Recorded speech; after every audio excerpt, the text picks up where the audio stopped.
My name is Mike Thompson. I have elderly parents, but they are not my biological parents. My real parents passed away in a car accident when I was very young. With no relatives to turn to, I was placed in a foster care facility where I lived until I was 5. Although I felt lonely without a mom and dad, I was happy to have delicious food. Those were moments of sheer joy and my only pleasure. One day, a sophisticated elderly couple visited the facility. I have a vague memory of them watching me eat meals with their radiant smiles. They had such kind smiles. After a while, this couple, the Thompsons, decided to adopt me. I quickly opened up to them, calling them Grandpa and Grandma. Grandpa and Grandma grew vegetables in a small garden and sold them at the local farmer's market. The leftovers from the market, or the imperfect ones that couldn't be sold, would always end up on our dinner table. I love Grandma's pickled cucumbers and Grandpa's potato soup. Be grateful for the food.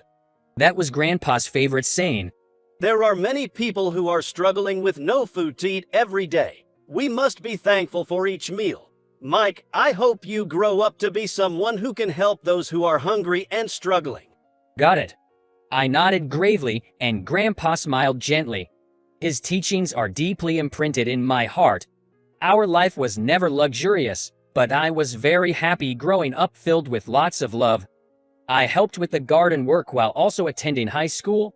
After graduation, I planned to get a job to support our household, but Grandpa said, "Don't worry about the money, do what you want to do." I think Grandpa understood what I wanted to do. I wanted to do a job that could help people in the future. But at that time, I didn't have enough knowledge of what to do for that, and didn't even know where to start. So, I wanted to go to college and learn about social work, economics, logistics, and much more. For times like this, Grandpa said as he handed me a bank book. The account was in my name, Mike Thompson. He had been saving money for me to go to college. I couldn't hold back my tears at Grandpa's thoughtfulness. Since then, I studied hard and was able to get into the college I wanted. I was happy, but also felt guilty for putting a burden on Grandpa and Grandma. I had never seen them indulging in any luxuries. They always put me first, before themselves. Once I start working, I vowed to repay them in a big way. With that in mind, I threw myself into my studies. 4 years have passed since then. This spring, I graduated from college and got a job at a food company called Impress Foods. Impress Foods not only manufactures and sells food, but also focuses on social welfare through food. I learned this from Grandpa. One of his friends works at Impress Foods, and he happened to hear about it. Maybe the job you want to do is here, said Grandpa. As a member of the sales department, I threw myself into everything from copying documents, inputting data, to handling phone calls. I arrived at work earlier than anyone else and thoroughly read documents to learn about our products. Sometimes I would accompany senior sales staff on their rounds. I wanted to learn the job quickly and become a full-fledged member of society. However, there was one person who didn't think well of me. It was Director Johnson, the head of the sales department. Director Johnson, who is also a member of the board of directors, is a powerful executive within the company. There were rumors that he was tough on people who didn't help him to get promoted, especially newcomers. And sure enough, I quickly caught his eye. He seemed to think of me as an intrusive and impertinent newcomer, as he saw me pleading with the senior sales staff to let me do anything. One day, Director Johnson suddenly came to my desk and ordered me to create a proposal for a new product. You seem to be quite a hard worker, so you can do it in a day, right? Well, that might be a bit. What? You're new here and talking back. I'm sorry. Unable to resist, I compiled as many ideas as I could and managed to create the proposal and submitted it to Director Johnson. It was a stir-fry vegetable sauce, inspired by the cooking of my grandma. Director Johnson skimmed through it and then pushed the proposal back at me, laughing disdainfully, and said, "Who would buy something like this? Our customers are looking for something more luxurious. We don't need such cheap stuff. Have you ever eaten anything nice?" I'm sorry, I'm not very familiar with high-end items. Could you please give me some more feedback on what needs to be improved? Think for yourself. Well, maybe that's too much for you, having grown up in a Po family. Haha. I apologize. This kind of thing continued daily. To be honest, it was hard to go to the office. But I absolutely could not quit because I had a reason to stay on.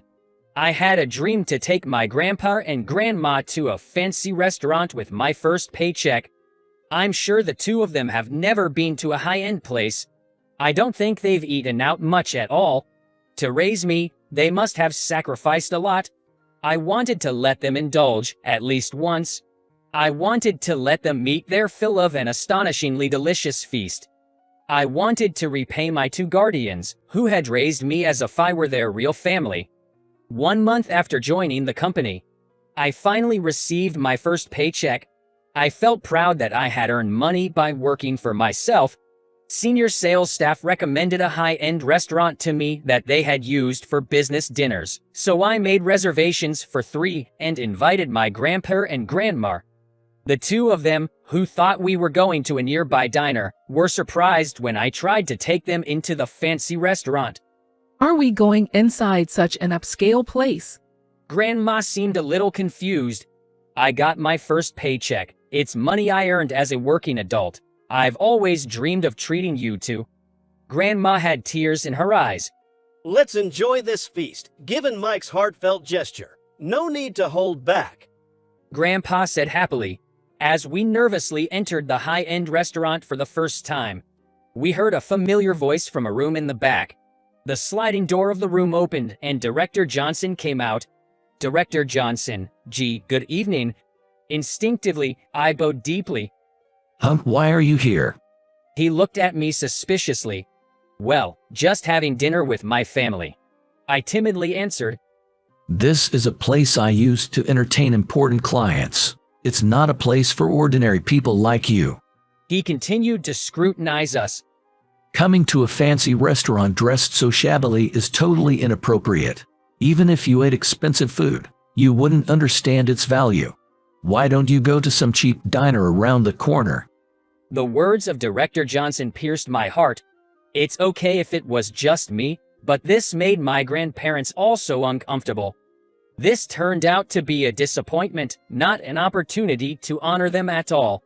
I was at a loss for words, a mixture of shame and shock.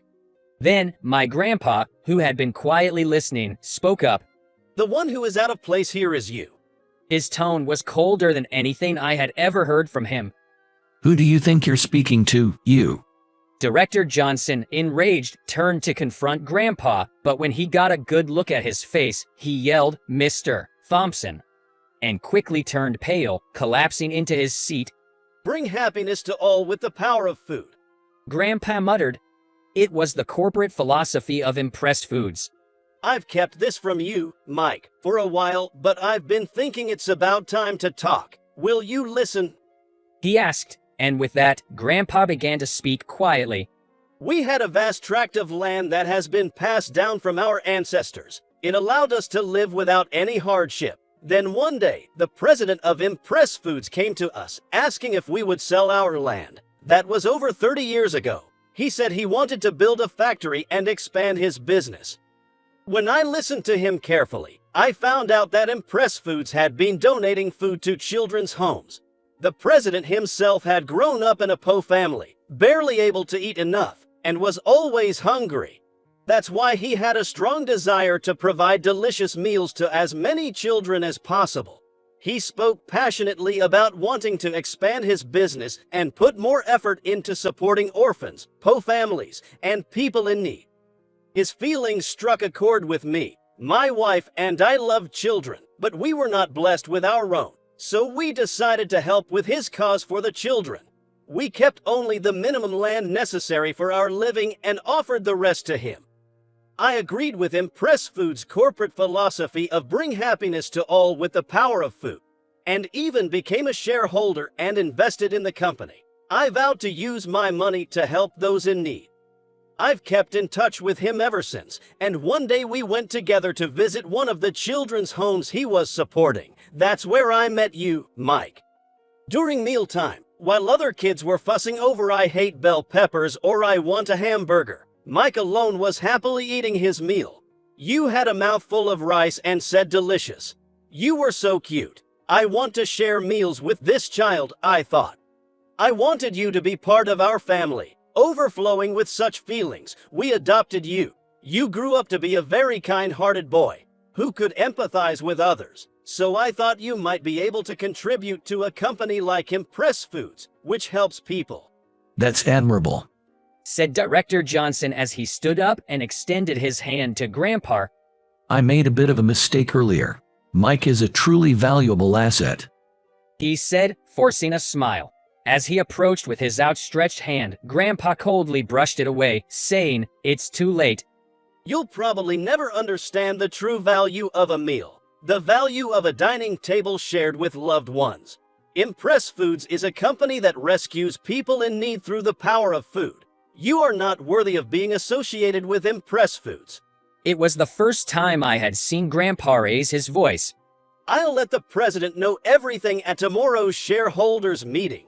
Even if you go back to the company, you should expect that your seat is no longer there. Director Johnson trembled and fled the scene. That day, we, the family of 3, enjoyed a delicious feast.